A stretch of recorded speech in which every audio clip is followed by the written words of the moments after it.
Bizim meşələrimiz ləğv olub. Yonca sahəsi olunur. Yonca sahəsi. Hara şikayət edilir, şikayətimizə baxan yoxdur. Nə icra hökuməti baxır, nə prokuror baxır, nə rəis baxır. Və kimə şikayət eləyə biz? Nə torpaq şöbəsi baxır. Hara şikayət eləyə biz? Aşırı köməlik ilə bu bərpa olunsun, bu meşə zolaqları bərpa olunsun. Arazın və suyun qırağın ağaclar alır.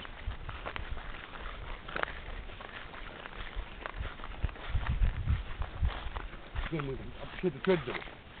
Ver, beləncə ağaclarımız olur. Beləncə meşələrimiz olur. Bu formada beləncə bizim meşələrimiz olur.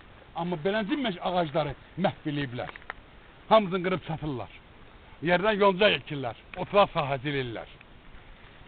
Tamam, tamam, çək buranı. Çək buranı. Buradır.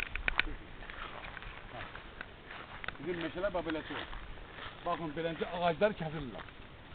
Heç bakan yoxdur şikayətə.